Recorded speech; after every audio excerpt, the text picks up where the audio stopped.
This is the story of a man named Stanley. Stanley worked for a company in a big building where he was employee number 427.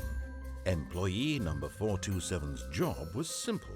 He sat at his desk in room 427 and he pushed buttons on a keyboard.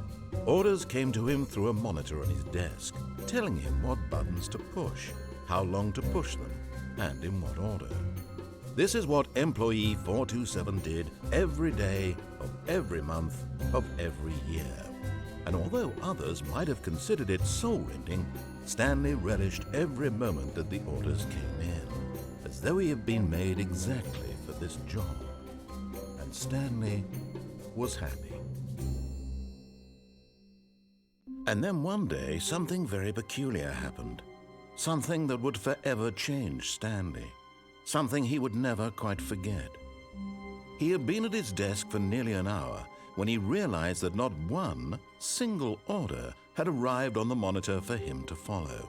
No one had showed up to give him instructions, call a meeting, or even say hi. Never in all his years at the company had this happened, this complete isolation. Something was very clearly wrong. Shocked, frozen solid, Stanley found himself unable to move for the longest time. But as he came to his wits and regained his senses, he got up from his desk and stepped out of his office. All of his co-workers were gone. What could it mean? Stanley decided to go to the meeting room. Perhaps he had simply missed a memo.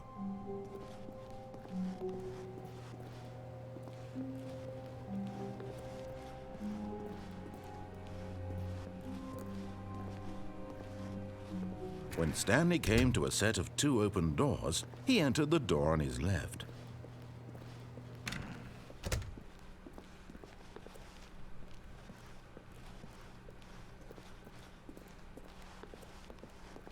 Yet there was not a single person here either. Feeling a wave of disbelief, Stanley decided to go up to his boss's office, hoping he might find an answer there.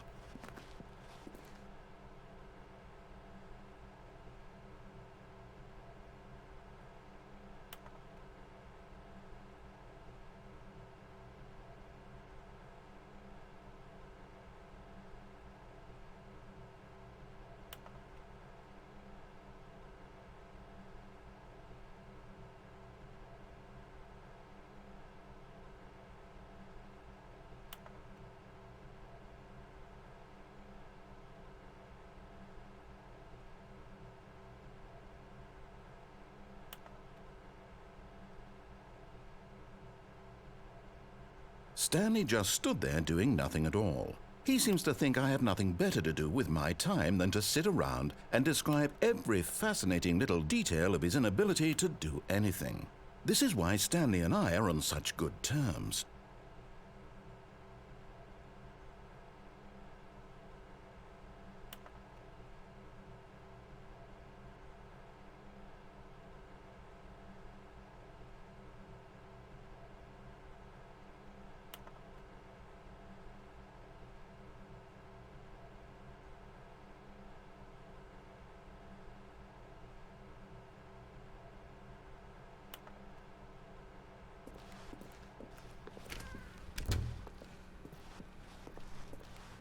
Coming to a staircase, Stanley walked upstairs to his boss's office.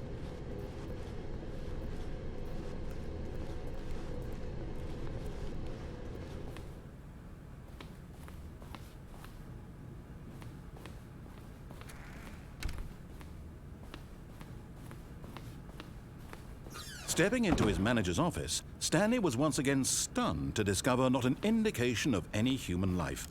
Shocked, unraveled, Stanley wondered in disbelief who orchestrated this. What dark secret was being held from him? What he could not have known was that the keypad behind the boss's desk guarded the terrible truth that his boss had been keeping from him. And so the boss had assigned it an extra secret PIN number, 2845. But of course, Stanley couldn't possibly have known this. Yet incredibly, by simply pushing random buttons on the keypad, Stanley happened to input the correct code by sheer luck. Amazing. He stepped into the newly opened passageway.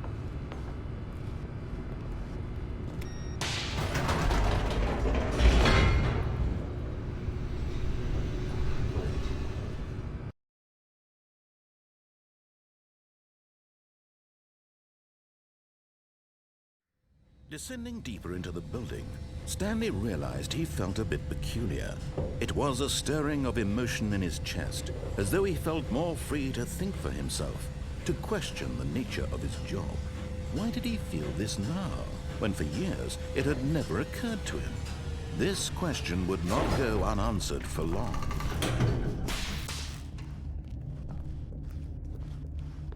Stanley walked straight ahead through the large door that read Mind Control Facility.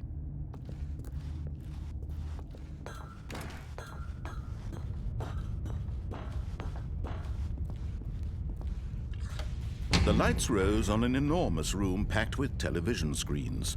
What horrible secret did this place hold? Stanley thought to himself. Did he have the strength to find out?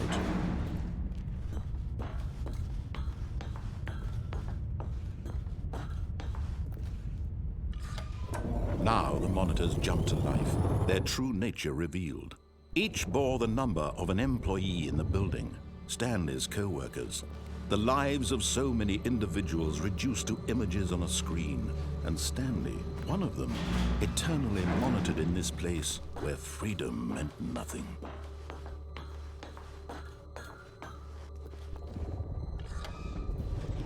This mind control facility, it was too horrible to believe. It couldn't be true. Had Stanley really been under someone's control all this time? Was this the only reason he was happy with his boring job? That his emotions had been manipulated to accept it blindly? No, he refused to believe it. He couldn't accept it. His own life in someone else's control? Never! It was unthinkable. Wasn't it? Was it even possible? Had he truly spent his entire life utterly blind to the world? But here was the proof. The heart of the operation. Controls labeled with emotions. Happy, or sad, or content. Walking, eating, working. All of it monitored and commanded from this very place. And as the cold reality of his past began to sink in, Stanley decided that this machinery would never again exert its terrible power over another human life. For he would dismantle the controls once and for all.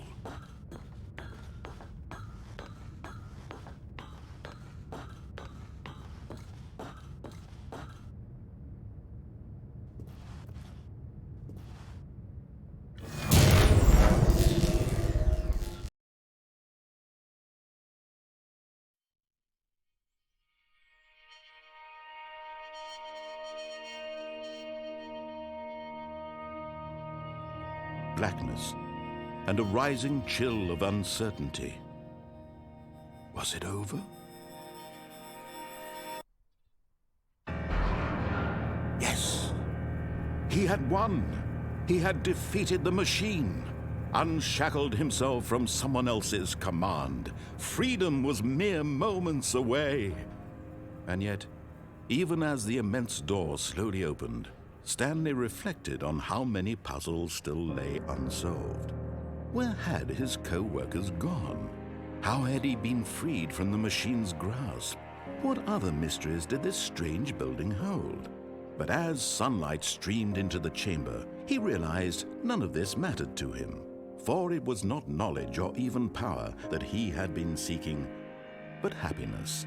Perhaps his goal had not been to understand, but to let go. No longer would anyone tell him where to go, what to do, or how to feel. Whatever life he lives, it will be his. And that was all he needed to know. It was perhaps the only thing worth knowing. Stanley stepped through the open door.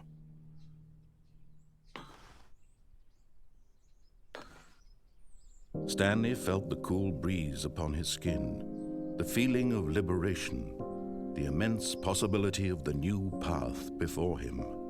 This was exactly the way right now that things were meant to happen. And Stanley was happy.